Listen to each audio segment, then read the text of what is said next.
Cherifula filɛbagaw an bɛ a fo ka walima dɔn kari o kari 15h ka taa se 16h30 ma donc bi an bɛ a bɛɛ lajɛlen fo Mali kɔnɔ ani Mali kɔ kan bi an b'a la fo kosɛbɛ sabula an ye maa wele fasojɔ kuma don maa fɔlɔ o ye jɔn ye o ye Seydou Diawara k'an ma ko Martin Parti Lumière pour l'Afrique o ɲɛmaaba don an y'ale wele a bɛ kɛnɛ kan maa filanan o ye jɔn ye o ye Badara Aliou Dembélé deuxième vice-président Ramata Plus ko fɔ an b'ale fana fo donc sani ka invité tɔw la na Adam Diko Ajikat ale kan ka ye kɛnɛ kan ani Imam Jara donc sani an ka don babu la Seydou Diawara Martin folikan jumɛn b'i bolo k'a lase Cherifula filɛbagaw ma. An ka foli bɛ Cherifula filɛbaga bɛɛ lajɛlen an ka foli bɛ maliden bɛɛ lajɛlen an bɛ dugawu kɛ Ala ka sunkalo Ala ka timɛ ɲuman d'an bɛɛ lajɛlen ma. Amin. D'accord Badara Aliou Dembélé folikan jumɛn b'i bolo k'a lase Cherifula filɛbagaw ma. Bismillah alhamdulillah wa salatu wa salamu ala rasulillah wa ba'd assalamu alaikum wa rahmatullah. Dawuda Tarawele nin diyara an ye an bɛ Alahu Taala deli an bɛ sunkalo min na Ala ka kuncɛko ɲuman d'an ma a musakaw Ala k'a nɔgɔya an bɛ bato minnu k'a kɔnɔna la surtout an donna tile tan laban kɔnɔna la Ala ka bato minɛ an ye k'a minɛ an ka jamana ye ka basigi ni bɛn don an ka jamana kɔnɔna la ka Cherifula lajɛlibaga bɛɛ fo ni silamɛya foli ye inshallah. Ok donc an ye do fɔ ni invité tɔ mana don an bɛna kuma d'o ma Seydou Diawara bi babu an bɛna kuma mun kan an y'a jira k'a fɔ ko comité d'orientation stratégique a kun fɔra ko kan ka maa dɔw ta donc maa min ta maa kɛ dɔɔni kun don maa 50 donc maa 50 talen yala ɲininkali bɛ kɛ yɔrɔ min na bɛɛ bɛ yira y'a kɔnɔ wa. Bon o question min filɛ ni bi débat b'o kan débat ɲuman don thème ɲuman don d'abord la première des choses comité in yɛrɛ sigi kun ye mun de ye a bɛna mun de dilan a nafa ye jumɛn de ye an bɛ crise dɔ de kɔnɔ anw fɛ bi jamana kan k'a lajɛ de fɛn min bɛ dɔ bɔ dépense la pour que jamana ka se ka basigi ni sinsin bolo sɔrɔ maintenant n'i taara sisan ka taa mɔgɔ 50 fara ɲɔgɔn kan olu n'u ka moyens k'olu fana ta k'o kɛ charge ye alors que premier ministre taara de k'a ka ko stabiliser a ka ko dilan n'a yɛrɛ ka kodɔn ye parce que cabinet b'a bolo déjà maintenant o cabinet min b'a bolo an bɛ compter o cabinet nin kan pour que u ka ko dilan komi ni jamanadenw bɛ se k'u yɛrɛ sɔrɔ fɛn min kɔnɔ maintenant u y'a ta ni talibolo min ye a talibolo man ɲɛ parce que n'i bɛ nin modèle kɛ i bɛ bɛɛ de associer a kɔnɔ maintenant n'i ye bɛɛ associer a kɔnɔ maintenant parti politique de fanga kan ka bonya kɔnɔ kosɛbɛ n'a fɔra ko parti politique a bɛɛ man ka kɛ ko nin ye parti kɔrɔ ye ninnu ye parti kɔrɔw ye ninnu ye association ninnu ye société civile ye baara o baara diɲɛ kɔnɔ dɔnniya de b'a kɔnɔ i ye dɔnniya min kalan baara kɔnɔ i bɛ baara kɛ n'i ka dɔnniya de ye maintenant n'i ye nin ta k'a sigi n y'o de fɔ u ka orientation bɛna taa mun de kan a bɛna mun de lase jamana ma nafa jumɛn de bɛna y'a la dans les jours à venir parce que tant qu'o de ma défini k'a fɔ ko an bɛ crise min kɔnɔ k'an bɛ se ka bɔ a kɔnɔ a bɛ gɛlɛya parce que jamana in mago bɛ hakilina tigi damadɔw de la jama tɛ o jama kɔni olu bɛ kɛ de ka ko kɔlɔsi k'u ka hakilinataw fɔ a kan mais mɔgɔ kelen de b'a ka programme dilan ka na n'a ye ka mɔgɔw orienter o programme kan jamana bɛ jɔ n'o hakilina de ye. donc ni e faamu sisan e y'a jira k'a fɔ ko mɔgɔ min sigira nin nafa t'a la de wa. nafa t'a la nafa t'a la parce que premier ministre y'a ka karan de yira c'est pourquoi a ye mɔgɔ wɛrɛw ta ka na n'u ye k'u k'a dafa. d'accord ok Badara o ɲininkali kelen n b'o tɛnku i la. ni an bɛ premier ministre fo a ka nin hakilina la sabula ka d'a kan a n'an ye ɲɔgɔn ye fɔlɔfɔlɔ min kɛ le 11 février a ye nin hakilina in bin CCB la an y'a jira k'a fɔ hakilina ɲuman don sabula ka d'a kan CNT min n'o sigira an y'a ye k'a fɔ désordre kɔnɔna la o sigira o kɔnɔna la gouvernement min n'ale yɛrɛ b'o la tuma min na ale bɛ consultation na o ye gouvernement in sigi donc furukufuruku ni mɔgɔw dusu bɔlen don gouvernement yɛrɛ ka baara kɛcogo ani CNT min b'an kunna n'o b'an ka assemblée représenter o kɛcogo tuma min na a ye hakilina in fɔ a diyara an bɛɛ ye o kɛra le 11 février a ye an wele nkɔ tuguni le 15 mars an sigira nkɔ tuguni CCB kelen na mais sɔn'o cɛ a ye papier dɔ ci an ma min b'a yira comité in kan ka sigi cogoya min na nombre min bɛ a kɔnɔna la k'o fɔ a la o kɔrɔ a ye thème de référence ci avant que réunion ka kɛ an sigira an y'a lajɛ anw ka hakilina ye min ye n'o y'an ka parti Ramata Plus n'o y'an ka regroupement ye COFABU an y'o hakilina fɔ ka tila k'a papier d'a ma sabula ka da kan amendement dɔw bɛ yen u y'olu ta mais dɔw bɛ yen u m'olu ta parce que thématique min tun b'a la thématique min tun b'a la 4 kun don mais remarque la a kɛra 3 ye o ye remarque dɔw ta donc an bɛɛ an tɛgɛrɛ fɔ k'a fɔ kuma in hakilina ɲuman don min b'a la n'a y'o kɛ n'a kɛra ten anw b'an yɛrɛ y'a kɔnɔna la mais an nana mun ye maa fɔra maa 50 don o don kama kɔrɔ ka kɔn lettre cilu y'an ye an b'a dɔn k'a fɔ mɔgɔ 50 don mais après an nana mun ye u ye lettre ci an bɛɛ ma an ka parti Ramata plus u ye lettre ci an ma an b'a fɔ a ka lettre ci an ma u ye lettre ci an ma an y'a jaabi an bɛ karisa bila ka taa an tɔgɔ la an taara u y'a fɔ ko ayi ko fɛn dɔw bɛ yen a taara birisa ɲagami désordre an ko mais an yɛrɛ tun ye jigisigi dɔw sɔrɔ k'a fɔ CNT ni fɛnw tɛmɛna désordre min na k'a fɔ cette fois-ci an bɛna fɛn dɔ sɔrɔ bɛɛ bɛ yɛrɛ ye fɛn min kɔnɔna la jamana kuma bɛ se ka fɔ yɔrɔ min na parce que kɔrɔlen an b'a ye parti ba ninnu de bɛ mɛn musique kɛ jamana kow kuma an hakili la an bɛna bɔ kɔnɔna la k'a fɔ parti ba tɛ yen parti fitinin tɛ yen mais n'an seginna ka na an yɛrɛ ye u y'an lamunumunu primature la y'a don dɔw b'a fɔ yɛlɛ an fɛ dɔw b'a fɔ i tɛ yɛlɛ dɔw b'a fɔ an yɛrɛ énervera d'accord an tila ka lettre ci premier ministre ma ka averti anw ye lettre de sɔrɔ invitation ka tila k'a signer i tɔgɔ la PO tɛ foyi foyi e yɛrɛ de y'a signer nka an m'a faamuya fo bi u m'an jaabi donc o y'anw ɲigi ko in na k'a fɔ an kun ye jigi min da ko in kan k'a fɔ ko in bɛna kɛ koba ye ko in bɛna kɛ jigisigi ko ye mɔgɔ minnu erreur minnu kɛra transition in daminɛ la mais an nana ye k'a fɔ vraiment en réalité donc dans la l'éléphant annoncé est arrivé avec un pied cassé. Ok, d'accord. Adam, donc ami ya fogi kangana comme bi na sisan Bibabu sanika do anga do kumana folkan jumo libro kala se Cherif la Febama. Ay wele a diyara n ye kosɛbɛ ka hakɛto ɲini kɛ an lamɛnbagaw n'an filɛlibagaw bɛɛ ye ni nin retard ye ma dépend n ka volonté la folikan min bɛ ne bolo ka lase Cherifula TV lamɛnbagaw ma ani Cherifula yɛrɛ baarakɛlaw ma fɔlɔ o ye aw ni ce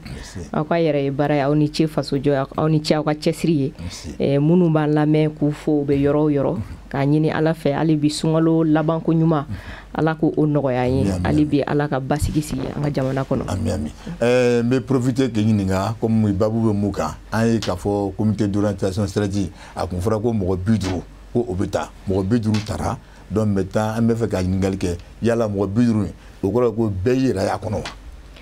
I ka nin ɲininkali diyara n ye comité stratégique min sigira comité d'orientation stratégique min sigira anw ye a fo an ye a initiative an ye a encourager parce que n'i y'a ta k'a lajɛ depuis transition daminɛna concertation bɛ kɛ mais cadre kun ma sigi cadre min kɔnɔna na parti politique ni société civile a bɛ fɔ minnu ma force vive même de la nation olu ka ɲɔgɔn retrouver avec l'équipe de la transition pour discuter par rapport aux réformes parce que n'i y'a ta k'a lajɛ babuba minnu kɛra an ka jamana kɔnɔ k'a kɛ conférence d'entente ye ka na se dialogue national inclusif ma nin bɛɛ ye kuma fɔ k'a fɔ an ka jamana mago bɛ bi yɛlɛmaniw na a ka gafe kɔnɔ an ka jamana mago bɛ refondation na donc an y'a yira k'a fɔ nin transition ye wagati ye wagati min o refondation ninnu kan ka sigi sen kan a baara kunfɔlɔw ka kɛ mun b'a to an bɛ jamana min nɔfɛ an bɛ se ka o jamana nasɔrɔ mais an y'a ye k'a fɔ o baara in tɛ se ka kɛ k'a fɔ ko jamana mɔgɔ minnu da yɛrɛ bɛ a politique ko la ko olu bilalen bɛ kɛrɛfɛ ko olu da tɛ a la donc an ye o remarque kɛ administration territoriale ye a ka cadre sigi cadre min n'a tun bɛ kɔrɔlen ni parti politique ni administration territoriale ni ɲɔgɔn cɛ u y'a élargi ka société civile da don a la fo ka na atelier organiser atelier minnu tɛmɛna mun ye loi électorale ye ani loi organique ani charte des partis politiques ka kuma olu kan yɛlɛmani min kan ka don o kɔnɔ mɔgɔw bɛ se ka u yɛrɛ ye a kɔnɔ cogo min na olu kɛra mais an y'a ye k'a fɔ yɛlɛmani mun kan ka kɛ yɛlɛmani fanba fɛnɛ bɛ taa an ka constitution kan donc premier ministre y'a rencontre kɛ le 9 février a ye force vive rencontré donc o rencontre de kɔnɔna na kɔsi kuma nana yen nɔ donc jama y'a yira k'a fɔ il est important cadre ka sigi cadre min ni a bɛ kɛ sababu ye bɛɛ b'i yɛrɛ retrouver min kɔnɔ ani u bɛ périmètre identifier o kɔrɔ tɛ ko olu de bɛ réforme kɛ mais u kan k'u hakilinata fɔ réforme ko la u kan ka u ka laɲini fɔ a la u kan k'a fɔ fɛnɛ a bɛ ɲa cogo min na parce que n'i ye tentative minnu kɛra ka tɛmɛ n'i y'a ye u échouera tentative ninnu caman na comité minnu bɛ sigi a bɛ kɛ ko comité d'experts i b'a sɔrɔ comité d'experts ninnu a tɛ fasodenw représenter donc a ka kan ni zen in na erreur minnu kɛra ka tɛmɛ o erreur ninnu ka corriger n'a ma ya yɛlɛmaliw bɛ kɛ yɛlɛmani ka kɛ ka bɛɛ da don a la donc an ye initiative in saluer parce que a b'a yira k'a fɔ an ye inclusion min demander inclusivité min demander an tun bɛ ka o inclusivité in min ɲini équipe fɛ o inclusivité o de bɛ ka sigi sen kan donc a kɛra an ye invitation sɔrɔ a la n'o ye an ka plateforme ye n'o ye synergie des organisations engagées pour les réformes profondes donc an welela a rencontre bɛɛ la rencontre minnu kɛra avec l'administration territoriale atelier minnu kɛra avec l'administration territoriale fo ka na se kɔsiko in ma parce que an ye depuis coup d'état dugusɛjɛ an ye lajɛrɛw kɛ an ye conférencew kɛ ka alerter ka équipe alerter k'a fɔ nin ye wagati min an kan ka taa réforme na an ka teliya an ka réforme ninnu an ka basew sigi pour que élection minnu bɛna kɛ a ka kɛ élection ye malidenw b'u yɛrɛ ye élection minnu kɔnɔna na donc an welela la an ye welekan jaabi an taara wa an sigilen n'o ye donc baara minnu bɛna kɛ an bɛ an sen don a la ni fɛn minnu man ɲi an b'o fɔ parce que an ne bolo ni kɔsi légitimité min b'a la o de ye ko invitation cira plateforme ni parti politique de ma u k'u ka représentant bila ka taa donc mɔgɔ i bɛ yen nɔ i b'a sɔrɔ mandat de dira que e de bɛ se ka taa tɔw représenter donc ni a kɛra ni a ma ɲa a bɛ ka taa cogo min na n'o tɛ taa i taa sira fɛ liberté ni légitimité bɛɛ b'i bolo ka bɔ k'a fɔ a bɛ ka taa cogo min na o tɛ a taa sira ye wa n'a taara ten a tɛ ɲa. ok donc mais n'i y'a faamu sisan e yɛrɛ ka to nin a b'a kɔnɔ. An b'a kɔnɔ. Martin n bɛ sigi ka na Adamu ye mun fɔ donc maintenant e y'a jira k'a fɔ ko nafa t'a la le fait que nafa t'a parce que e ma y'a kɔnɔ de wa ou bien lettre ou bien invitation ma d'e ma. non invitation ko tɛ o jamanajɔ n'i b'a kɛ je crois que i bɛ se ka mɔgɔw da don a la mais a b'a sɔrɔ i ye fɛn dɔ dilan an bɛ taa ni sira min ye fɛn min ka ɲi jamana ma mɔgɔ tɛ ban o ma mais ni kumaw ma sigi taabolo minnu bɛ yen an kan ka orientation kɛ ka taa sira minnu fɛ parce que réforme ko kuma min bɛ ka fɔ bi réforme a bɛna boli mun de kan constitution falenni ko de don wa maintenant région kura minnu créera olu ka dayɛlɛliw de don wa a bɛna boli mun de kan comité sigira jumɛn de kan a fɔra ko réforme mais jumɛn de don constitution de don wa maintenant répartition minnu bɛna kɛ cercle ni arrondissement kura minnu créera maintenant ni région kura minnu créera olu ka dayɛlɛliw kuma kan ka boli olu de kan ka hakilinaw di mɔgɔw ma an ka dɔn k'a fɔ réellement mɔgɔ 50 min n'o farala ɲɔgɔn kan tan k'u ka jɛ k'o baara kɛ a bɛna boli jumɛn de kan alors que l'administration territoriale bɛ yen o ka rôle ye ka nin dossier ninnu labɛn maintenant ni nin rattachera premier ministre la ou bien a bɛ rattaché administration territoriale de la tout ça la o kan ka définir parce que n'i y'a kɔlɔsi k'a lajɛ premier ministre y'a rencontre caman kɛ ani parti politique mais a tɛ bɛɛ wele à chaque rencontre a tɛ bɛɛ wele. O défaut be primature de la ou bien a be John de la mais l'administration territoriale ka lettre ci a be parti be convoqué mais ale be mɔgɔ damadɔ de wele CCB la comme Dambele bɔra ka min fɔ sisan mɔgɔ caman b'u k'u plaigner o ko la bon n'i taara ko dilan ten k'a sɔrɔ bɛɛ da ma don a la ni hali ni bɛ regroupement ta parti i bɛ parti bɛɛ de wele ni faso jɔ ko don parce que parti bɛ créer uniquement jamanajɔ de kama mɔgɔ si tɛ parti créer k'i b'a kɛ jagokɛla ye k'i b'a kɛ entreprise ye mais parti ye jamanako dɔrɔn de maintenant ni e y'u bɔ ɲɔgɔn na i bɛ erreur kɛ wa a bɛ bala ɲɛfɛ ça veut dire que réforme constitutionnelle min bɛ ka na an ye marche kɛ ko minnu kama n'a ma taa o sira fɛ a bɛ se k'i sigi a kan k'a fɔ o ɲɔgɔn wɛrɛw bɛ se ka na dans les jours à venir m'o fɔ ka da mun kan jamana in filɛ nin n'i y'a lajɛ réforme fɔlɔ mun kun proposera Mali ye n'o kun ye k'a fɔ ka Mali ta ye ka bɛn ni accord taabolo ye maintenant an sigilen don k'a observer an bɛ k'a kɔlɔsi maintenant mun de kan ka kɛ n'a bɛ k'an bɛɛ sago ye parce que jusqu'à présent autorité intérimaire ninnu u ma exclu u b'a kɔnɔ maintenant autorité intérimaire o ye fanga tɛmɛ senna de essayements de tun don u kun ye minnu sigi nord la ye maintenant o bɛɛ lajɛlenw de b'a kɔnɔ maintenant bɛɛ dun n'i ka hakilinata de don k'a ɲɛfɔ c'est pourquoi n'u m'a dayɛlɛ hali mɔgɔ 50 n'u y'a kɛ n'u sigira olu fana kan ka parti démarcher u kan ka parti politique wele k'u kuma ɲɔgɔnya parce que ni fɛn sigira ka ban ni jamana yɛrɛ de y'a yamaruya ka sigi maintenant il faut que aw de ka courage sɔrɔ premier ministre tɛ se ka t'o terrain kan parce que n'i y'a y'o kɛ ka mɔgɔ wɛrɛw bila kɛrɛfɛ minnu fana ka baara kɛ min t'ale fana ka baara ye parce que ko wɛrɛw fana b'ale bolo min tɛ nin dɔrɔn fana a bɛ se k'u accompagner mais u fana nin ye bilasiralikan de ye k'a f'u ɲɛna olu fana kan ka ɲini ka parti minnu ma associé ani u bɛ se ka concertation créer cogo min na u ni mɔgɔw cɛ ani jamanadenw cɛ an bɛɛ ka kuma. D'accord, ok. Voilà. Badra, comme allez comment faut ça, Avira Kafogo, allez ta don, ni sigira moule ba akono. Yala ebe se ka mufo okumana. C'est ne be se ka fo ku papier munu dama. Awo. Sabla kadaka papier nkonna la, nya fo papier ngi an jigi sigi. Mais anya e ko yere kla kana ke tapage ni fendo ye do lettre tirima. Et tara afura ko anta do ribe yorom na krata ma bidru mo na munu nyonga akala désordre dans imprimantir là do maintenant c'est ça ouais c'est un peu flou là ibedo après désordre sous non ni mo tira kana parti chamana na ami meduma do abi ma tandurbo munu go kutizan kabo parti là Mime Mali dîner bekma trop fort. Nous au conseil islamique, aga représentant dara à placement à Amado. Licite égal là dire. Au conseil islamique, ce qui fait que la frustration niveau de fanga chekou de comment do fort ni jumaina quand fort ko ni tradition islamique a du kama. Parce qu'il y a fin de ay mo wele, mo nana, anana njo mo tan ko ambe duguma. Anana mogo non il y a une invitation flé ou une invitation répondre à papier flé mandat flé ni ou des lettres tiama kratodi moi c'est une explication d'ama faut abi angla ga lettre chuma vi comme administration goredo ou une lettre ti ama aya ojabi mais anana ama fensoro akratodi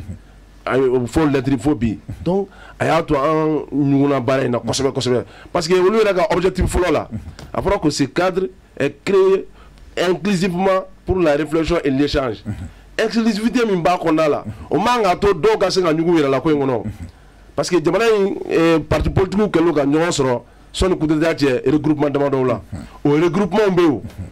O regroupement malati to ni be do là. Kura do fene kele là. Donc l'information be administration territoriale là. Ba fo Martin fo 3 000 olu information nous olu ka baraka no rew. On a kofobe Kofobu monsieur qu'a invité, ni Kofobu Mami Blagata, il parle au nom de toutes les partis qui regroupent la Kofob. Mais est-ce que Mohamed a Kofob là? Est-ce que Mohamed a Si, Mohamed a Kofob là. Maintenant, mi ni ayo dénoncer ou des désordres mi nana akonna là. Aye, on a mon client. Mais mon regroupement européen, mon gars, mon sabon, mon duru wa konna là. On va se go famia. Autre regroupement d'autres madrou ma worom la ma konna là parce que nous n'a pas jigi droit parce que un mo wi en trois document do appel ko ba keta orema en mo de famia ka fo primature là ni on fanga so exécutif yere folo ka fo ko désordre bi se ka sen degré là quel flana ango ko jigi famille ni en mo ni akonna là no ye bara ere ketro nyai ni ko yɛrɛ daminɛ nini bamananw ko ten su média bɛ dɔn ka daminɛ o su média depuis wulada fɛ a bɛ dɔn ko nin su média ni nin kɛra ko yɛrɛ sigicogo ye fɔlɔ o ko tɔ bɛ taa ɲɛbɔ cogo di. D'accord, ok, d'accord, Adam i ma ye nin ye débat lajɛ komi e kun b'a kɔnɔ bon dɔ y'a jira k'a fɔ mais mun an mun sigi mun b'a kɔnɔ nin mais mun yɛrɛ de b'a kɔnɔ dɛ. Ok, déjà a ka kan min ye ko parce que administration territoriale ye refondation B et le comité insigira c'est présidé par le premier ministre. C'est un comité consultatif mais il est important qu'à rappeler qu'à faut comité ina administration territoriale B et refondation B. Ali réunion follow min kera administration territoriale ministre Toumbe et refondation fene ministre Toumbe. Ali décret min bora décret Premier ministre y a signé, administration territoriale y a signé, refondation a signé. Donc, au bas, il y a une certaine collaboration entre les départements pour que kosi ka bara mana ke minye a bara ka se ka ke bara transversalier ni département ni ɲɔgɔn o ye kelen flana ye min ye comité sigira ka fɔ ko fɛn mun ye réforme ye parce que Martin tun kumana kan est-ce que comité ka bara bɛna ɲɛsin constitution de ma est-ce que a bɛna ɲɛsin kosi sigira ka bara ɲɛsin ko fɛn fɛn ye réforme ye pour que ka réforme périmètre ka identifier ka dégager ani ka baara kɛ a kɔnɔkow kan mais experts talen no expert minnu bɛ baara kɛ ka présenter kɔsi la kɔsi fɛnɛ b'i ka hakilinata di a la kɔsi fɛnɛ b'i ka orientation di kɔrɔ tɛ ko kɔsi de bɛna taa a sigi ka constitution kura sɛbɛn ou bien ka loi électorale sɛbɛn experts be olu bo barake mais akaka aka yira mɔgɔw la fɛnɛ minnu fɛnɛ be a dɔn bibi na i ye loi électorale fɔ cogo cogo i tɛna se k'a fɔ k'i be loi électorale barake ka tɛmɛ parti politique minnu be a baara la dongo don a ka kan ni experts y'o barake a kana yira parti politique la olu k'u ka hakilinata fɔ a kan olu k'u ka u ka laɲini ye min ye u ka o fɔ a kan ani a be ɲa cogo min na u ka o fɔ a kan donc kɔsi sigilen no o de kama mais min ye cafouillage mun kɛra bon comme anw nana anw kɔni donna ni ma o ye mais c'est normal que a ka dénoncer parce que ce n'est pas mɔgɔw man ka ka invitation sɔrɔ et que arrivé sur place k'a fɔ ko aw tɔgɔ tɛ fɛn na parce que don min na an ye rencontre fɔlɔ kɛ CICB la o don u y'a fɔ k'a fɔ ko plateforme de bɛna invité donc plateforme b'u ka représentants bila ka taa o de tun fɔra donc a man kan o ka fɔ ka tila ka taa invitation di parti politique kelen kelen ma tuguni k'u yɛrɛ ka na n'u ka mɔgɔ comme n y'a fɔ cogo min anw ka plateforme anw ye synergie des organisations de la société civile engagées pour les réformes profondes an ye invitation sɔrɔ k'a fɔ k'an ka mɔgɔ kelen bila ka taa ka mɔgɔ kelen mandaté mun bɛ taa an ka organisation tɔgɔ la donc n b'a imaginer k'a fɔ n'o y'a sɔrɔ anw y'o lettre sɔrɔ synergie ye ka tila ka organisation kelen kelen fɛn fɛn b'a kɔnɔ o fɛnɛ kun ka lettre sɔrɔ a bɛ se ka na ni cafouillage ye a bɛ se ka na ni ɲɔgɔn faamuyabaliya mais o ɲɔgɔn faamuyabaliya in primature ka niveau la o man ka tɛ ka ɲu kɔsi kun parce que ne bolo minnu ye kɔsi composé bi peut-être olu nɔ tɛ o ye olu to o kalama olu nɔ t'o ye maintenant an ka lajɛ kɔsi min sigira sisan inclusivité min bɛ ka ɲini ni o inclusivité dɔɔni b'a kɔnɔ comment faire pour que baara min ɲininen no o baara ka kɛ parce que fɛn dɔ ye comité ka sigi premier ministre ka comité sigi k'a fɔ comité ka baara bɛna kɛ ka réforme lajɛ mais fɛn dɔ fɛnɛ k'a fɔ fɛn min fɔlen bɛ réforme ko la an sɔnnen n'o ma ou bien an sɔnnen t'o ma an ye réunion fɔlɔ min kɛ n'o tun ye réunion inaugurale k'a yira k'a fɔ o réunion kelen dɔrɔn de kɛra fɔlɔ réunion foyi ma kɛ o réunion de senfɛ min ye règlement intérieur ye o présentera jama la a présentera jama la mɔgɔw y'u ka recommandation kɛ k'u ka suggestion kɛ ani ka correction apporter a la minnu kan ka don a kɔnɔ min ye objectif disons ordre du jour filanan ye o tun ye chronogramme élection ani réforme ko présenter jamana mɔgɔw ye laɲini kɛ k'a fɔ an tɛ se ka baara kɛ ninnu kan fɔlɔ k'a sɔrɔ fɛn min ye règlement intérieur ye o ma dɔn k'o ban parce que ni min yiralen filɛ an n'a yirana an n'a kun jumɛn kama est-ce que anw ka fɛn b'a kɔnɔ anw bɛ se ka min falen est-ce que a ka kan anw de k'a fɔ ko nin ka ɲi ou bien a man ɲi o bɛ dɔn cogo di o bɛ dɔn ni an ka règlement intérieur ye donc a kana kɛ ka fɛn sigi fɛn min bɛna taa baara dɔ légitimer a ka baara to ye a sigira de pour que a k'i ka hakilinata di mun ye réforme a bɛ taa cogo min na an kumana fɛnɛ min ye transition délai jama fan b'a yira k'a fɔ délai in fɛn ti fara a kan maintenant baara minnu kan ka kɛ o baaraw ka kɛ mun ye élection ye ni élection bɛɛ ti se ka kɛ yanni délai cɛ élection minnu ye élection prioritaire ye olu ka kɛ pour que transition ka bɔ yen fanga kura min bɛna sigi o k'i ɲɛsin baara tɔw ma mais a ka kan yanni o élection ka kɛ yɛlɛmaliba minnu kan ka don gafew kɔnɔ an ka o kuma kɛ ɲɔgɔn fɛ k'o discuter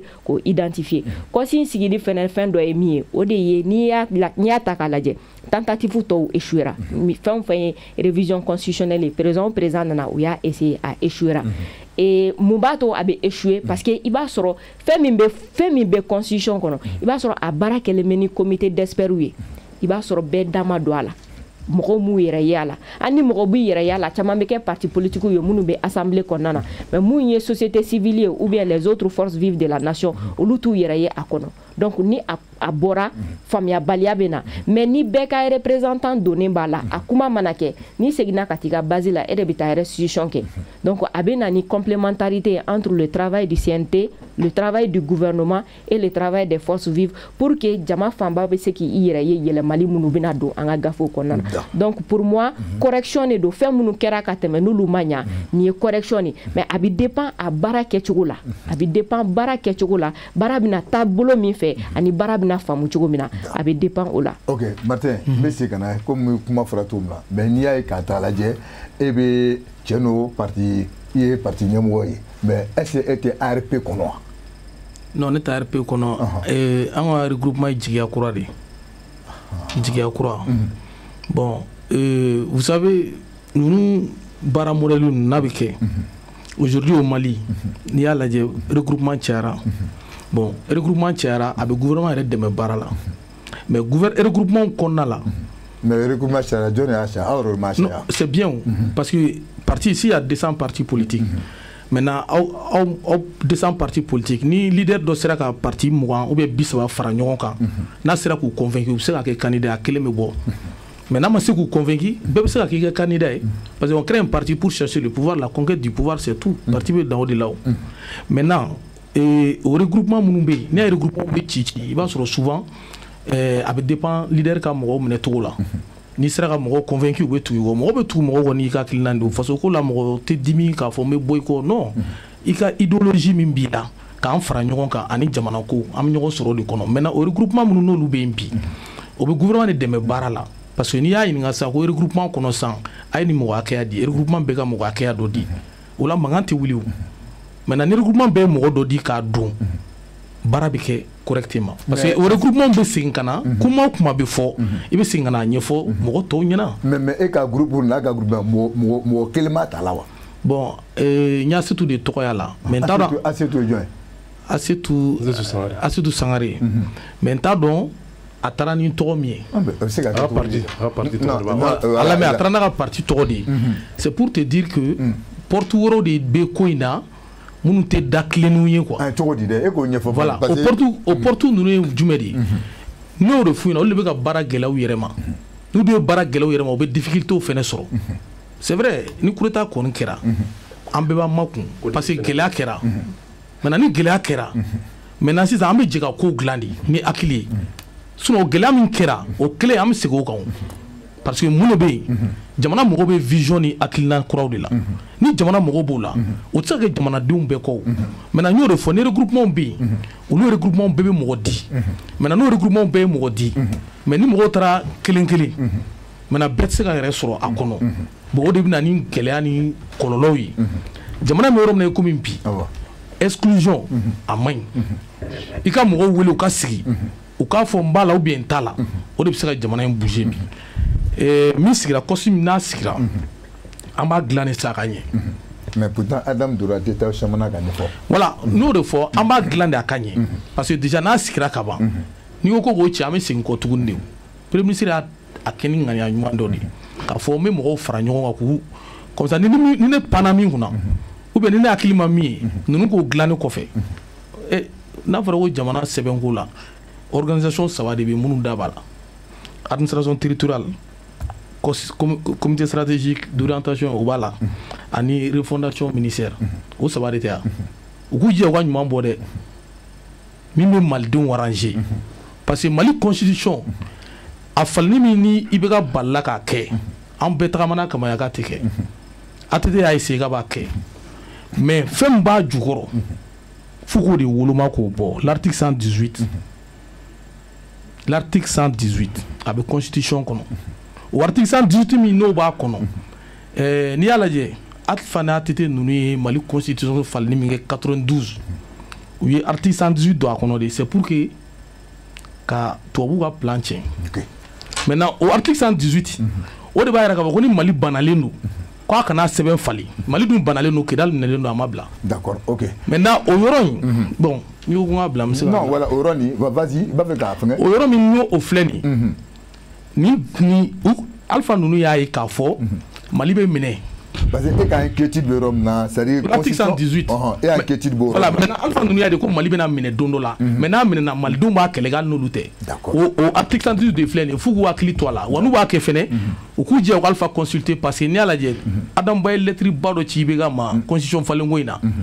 ça veut dire o bɛ ko dɔ kalama jukɔrɔla la an k'an jija an kana bi o piège kɔnɔ sinon fédéralisme de b'a kɔfɛ. ok n bɛ yira k'a fɔ ko mun ye Oustaz Imam Umaru Jara donc a donna kɛnɛ kan Imam donc komi nana sɔrɔ an bɛ kuma na ka ban teliyara folikan jumɛn de b'o k'a lase chefla filɛbagaw ma n'i y'o foli kɛ ɲininkali bɛ yɔrɔ min na sisan an ye k'a fɔ comité d'orientation stratégique mɔgɔ 50 ta la yala est ce que maliyɛn bɛɛ b'o yɛrɛ y'a kɔnɔ wa. alhamdulillahi rabbil alamin wassalatu wassalamu ala rasulillah توكلت على الحي الذي لا يموت ما شاء الله كان وما لم يشاء لم يكن ولا حول ولا قوة إلا بالله العلي العظيم أما بعد السلام عليكم ورحمة الله وبركاته ببلاتو كامو بفو إيكا شريف لا تي في فلبغا بلا جلين فو مالكونا ني مالكوكا ka foli kɛrɛnkɛrɛn k'a di promoteur ma ni o de an karamɔgɔ ye an n'an ka conseil islamique président Seyid Cherif Ousmane Madani Aidara ale tɔgɔla ka Mali diinɛ ɲɛmɔgɔ bɛɛ fo silamɛ kunda chrétien kunda ka laadatigi bɛɛ lajɛlen fo ka fɔ jamana in ala ka kolo suma an bɛ kalo min na don jaabi kalo don surtout an bɛ ka don a wagati laban min na bɛɛ ka dugawu kɛ Mali ye Mali mago bɛ dugawu la ani kɔnɔna jɛlenya an mago b'o de la bi an b'a ɲini ala fɛ ala k'o sabati an ka jamana kɔnɔ ala ka kalo timɛ yira an na i ye ɲininkali min kɛ par rapport au cost cost in maliyɛnw b'u yɛrɛ y'a kɔnɔ ani maliyɛnw t'u yɛrɛ y'a kɔnɔ nafa yɛrɛ t'a la parce que pour moi le premier ministre i taara ta yɔrɔ dɔ la ka n'i bila fɛn dɔ kunna i ti fɛn min cogo dɔn donc de fait que jamana yɛrɛ bɛ yɔrɔ min na bi bi in na acteur in kelen kelenna bɛɛ lajɛlen bɛ fɛ k'a ɲini ka exister dɔrɔn de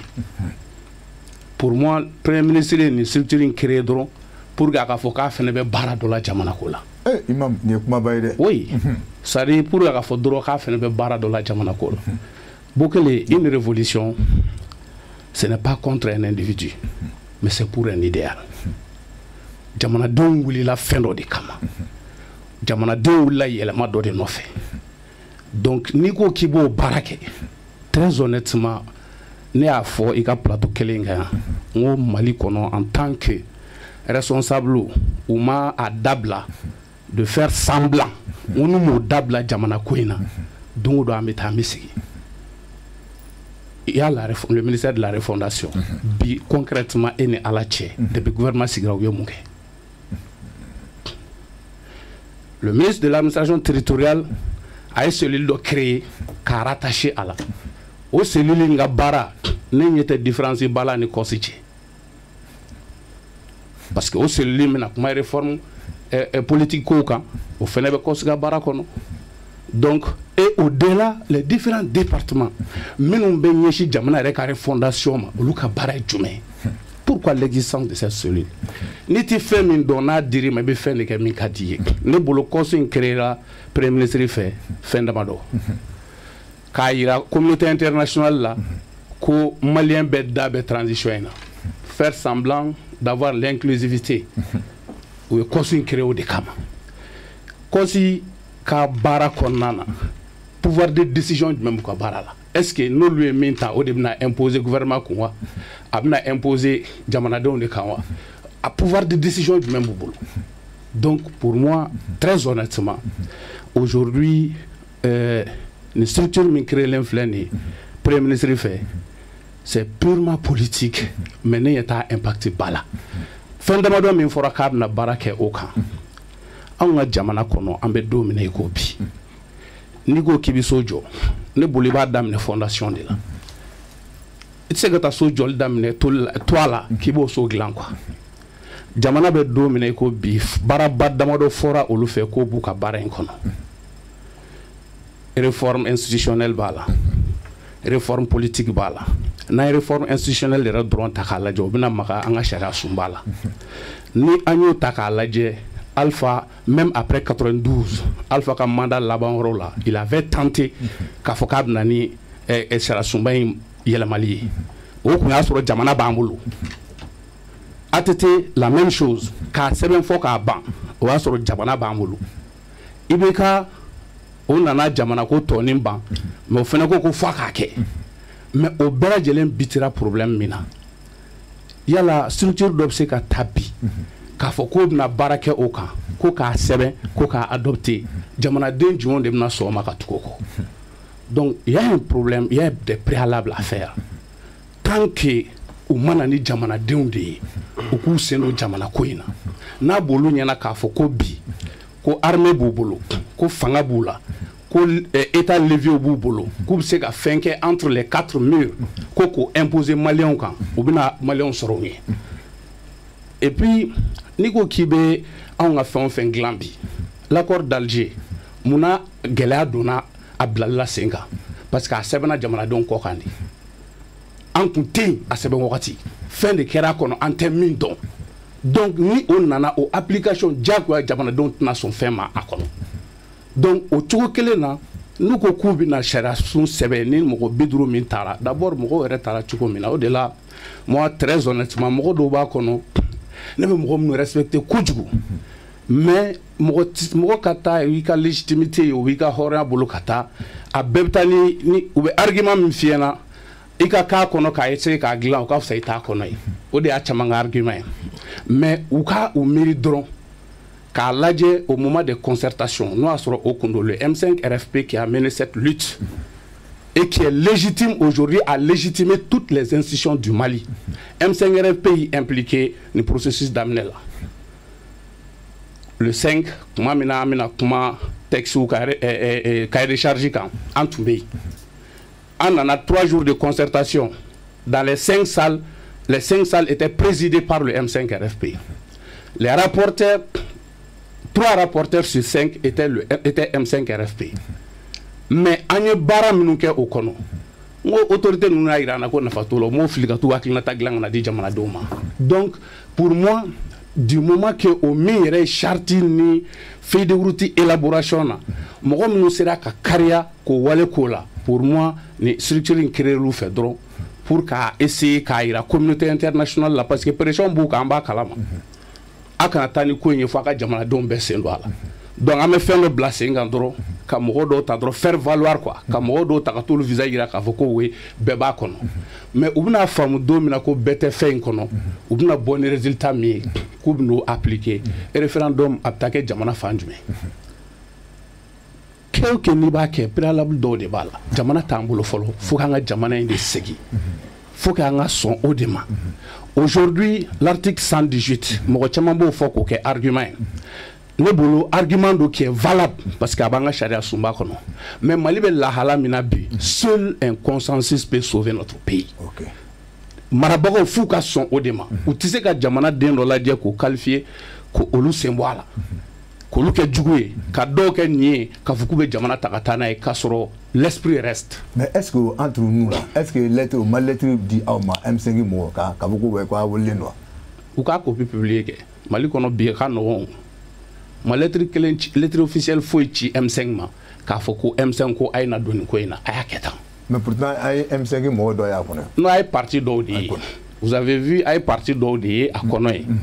parce que Mali la no nebo de fo bela jelena et malien yi ko glanchugo yi Mali fangani na chama haklichi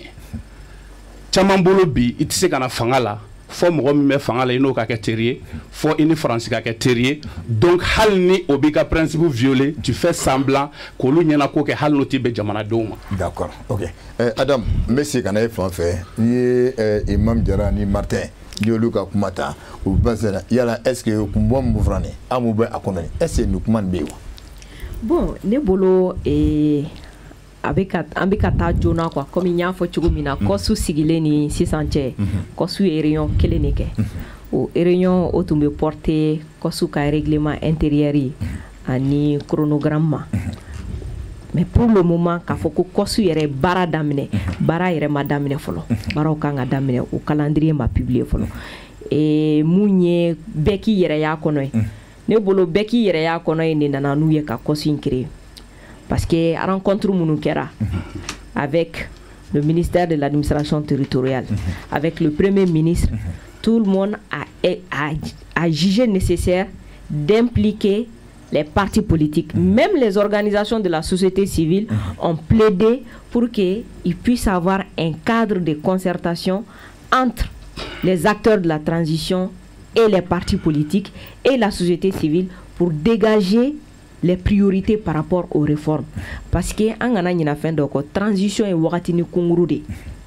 atise ka fin beke mais munu kanga ke o priorité o kanga identifier ñogon fe ni ataka la transition d'amener na foka na sie bien avant ko sisigilima beka remarquer ku yemuye parti politique ou datika douala parti politique ou blalen be krefe et pourtant tise ka foka me réforme que sans les partis politiques donc ne bolo kosi nana o idée ni la wa kosi création à idée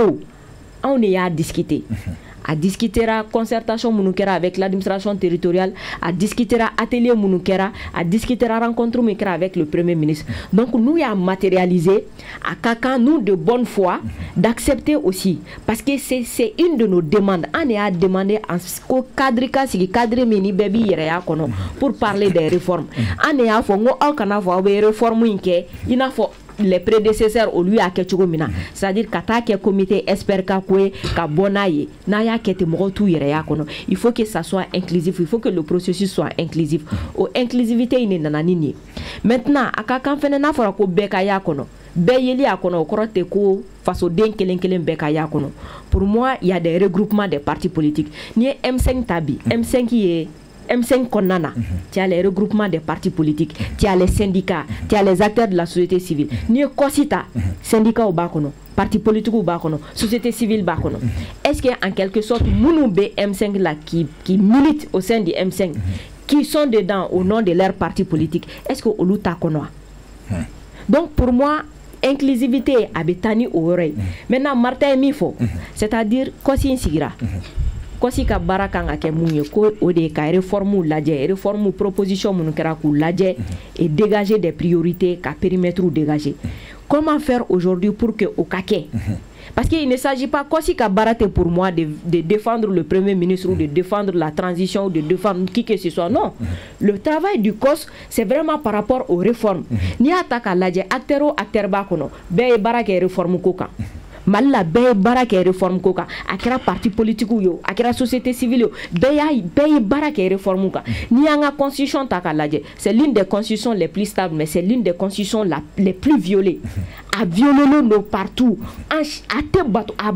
bato cogo yɛrɛ t'an bolo bilen institution minnu b'a kɔnɔ fɛn minnu b'a kɔnɔ a si respectelen tɛ aujourd'hui comment faire pour que k'a adapter comment faire pour corriger mais il s'agit pas k'a fɔ fɛnɛ ko transition ka baara ye ka constitution k'a ta de article info à article 147 k'a fɔ k'a b'a bɛɛ modifié mais jumɛn kan ka kɛ priorité jumɛn kan ka kɛ bi pour que kalafili minnu bɛna kɛ o kalafiliw kana kɛ kalafili ko ni wari bɛ mɔgɔ min ko o tigi de bi tɛmɛ mais kalafili ka kɛ kalafili ye kalafili min maliyɛnw b'u yɛrɛ y'a la ni maliyɛnw ye choix min kɛ o choix de bɛ tɛmɛ ne bolo baara kan ka kɛ o de mais baara man ka tɛ ka kɛ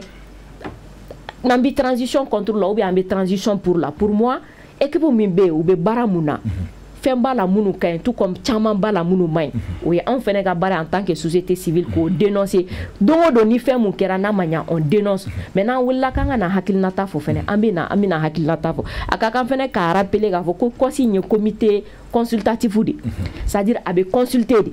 mais ça ne veut pas dire que COS ka baara tɛ ko ka taa constitution sɛbɛn COS tɛ se ka constitution sɛbɛn k'a fɔ k'a bɛ bɔ n'a ye k'a imposer ou bien k'a bɛ loi sɛbɛn k'a bɛ bɔ n'a ye k'a imposer comité d'experts minnu bɛ yen n'olu y'o baara kɛ o b'a présenter COS la COS b'i ka hakilinata fɔ mais de toutes les manières a bɛ taa présenter COS tɛ CNT bɛ a voter COS t'a voter COS b'i ka hakilinata fɔ donc c'est un comité consultatif. D'accord, ok. Badra. Oui. Ni COS jateminɛ mission saba dɔrɔn de b'a bolo en réalité u ye papier min ci an ma a fɔlɔ ye ka périmètre yɛrɛ défini réforme minnu n'an bɛ k'a fɔ a kɛra politique ye o a kɛra institutionnel ye o a bɛ dan yɔrɔ jumɛn hakɛ jumɛn de a kan ka kɛ ten normalement sisan kan ka sɔrɔ COS ye baara daminɛ ka teliya c'est à dire olu de kan ka baara kɛ parce que u ka mission filanan ye ka recommandation de kɛ u tɛ décision ta. Quoi, baara tɛ décision ta ye olu tɛ décision ta olu bɛ recommandation de di baara kan ka taa taabolo fɛ a kan ka tɛmɛ sira fɛ parce que COS in n'a kun sigicogo ɲɛna komi an y'a sigicogo dénoncer an tɛmɛn'o kan mais n'a kun e ko n'a sigicogo kun ɲɛna voilà c'est pas le fait que e bɛ yɔrɔ min na an ma y'a kɔnɔ donc an ma se ka ɲɛ an dɔrɔn tɛ o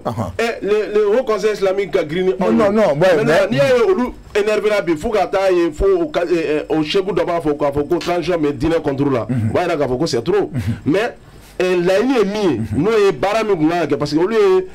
prérogative dɔ de bɛ ministère de refondation bolo hali n'a sɔrɔ an yɛrɛ b'o contester parce que kabini ministère in sigira ne ma deli k'a ye k'a ye parti politique rencontré m'a ye fɔlɔ k'a fɔ ko nin ministère min sigilen filɛ nin ye pour la refondation k'a filɛ k'a fɔ bi parti politique a ye na an ka sigi anw bɛ fɛ ka jamana in refondation in bila nin babolo de kan m'a ye fo siɲɛ kelen a taara o la administration territoriale ka convocation bɛ kɛ cadre de concertation na o rencontre don fɔlɔ a fɛnɛ nana a yɛrɛ nana don min na n'a y'a ye dɔrɔn a taara o kɛra bannen ale bɛ fɛ ka constitution kura créer jamana kɔnɔna la comme ça ten jamana tɛ mara ten a faut que an k'an bolo di ɲɔgɔn ma ka ko in baara ka ɲɛ de mɔgɔbaw de bɛ kɔsi in kɔnɔ ne b'a dɔn min bɛ hakilina min bɛ anw yɛrɛ bolo ko in na maa min dɔ bɛ se ka taa an ka idée défend anw ka idée tɛ k'a fɔ k'e ka constitution falen o anw y'an ka idée fɔ premier ministre wa an y'a sɛbɛn k'a d'a ma n'o ye COFABU ye anw ka idée ye min ye an y'a fɔ parlement minnu bɔra yan kɔsɔn in na Union européenne ni ka parlement pendant francophone bɔra yan nɔ an y'a f'u ye k'a sɛbɛn k'a d'u ma ni tɛ se ka réforme kɛ ni gouvernement min b'an bolo u tɛ se ka référendum organiser jamana in kɔnɔ u k'o b'u ka fɛn na c'est pas possible o y'an ka hakilina ye an ka parti la n'o ye Ramata Plus ye o y'an ka hakilina ye COFABU la an ka hakilina ye mun wɛrɛ ye fɛnɛ ko tuguni élection misɛnnin minnu bɛ yen n'u y'o fɛn ko na mɔgɔw c'est à dire qu'on a distrait quoi élection an ka ɲɛsin n y'a fɔ communal régional u y'olu fɔ ko ninnu bɔ yen an ka ɲɛsin belebele ma belebele ye jumɛn ye l'organe unique indépendant pour la gestion des élections o de fɔra k'an k'o sigi depuis premier ministre sigira don min na an y'o fɔ premier ministre ministre de l'administration territoriale depuis don fɔlɔ min na an n'a ye ɲɔgɔn ye n'an kun y'o procédure daminɛ k'a fɔ ko an bɛ ka organe unique sigi sen kan an bɛ don min na bi b'a sɔrɔ o banna mais an tɛ se k'a fɔ k'an ka to nin cogoya la élection kolon minnu kɛra ka kɔn ko nin structure kolon minnu y'o kɛ olu structure kelen ka tila ka élection min minalen mais o résultat dɔnnen don en avance o an tɛ se ka jɛn n'o ye min kan ka kɛ c'est à dire anw tɛ ka ɲɛsin problème ma an ka gouvernement tɛ k'i ɲɛsin problème ma il faut faire face au problème problème ye min ye o de fɔra ye a ye organe unique in sigi man ɲi n'an y'o sigi sisan k'o baaraw daminɛ an ka tɛmɛ ni ko ye an bɛ se mois de juillet ma waati min na i b'a sɔrɔ an ye dɔ kɛ mais an bɛ don o don an bɛ taa structure dɔ sigi an fɛ parce que hali sini anw invité len don gouvernement la o ministère de l'administration territoriale fɛ pour la réécriture des lois électorales mais ni est ce que an tɛ ka yɛlɛ yɛlɛ ɲɔgɔn sen kan est ce que nin ko ninnu est ce que nin coordonné don sini an kɔrɔ dɔrɔn sini an invité len don gouvernement la pour la réécriture des lois électorales donc an bɛ k'a lajɛ nin ko in est ce que an tɛ ninnu an bɛ ka ɲɔgɔn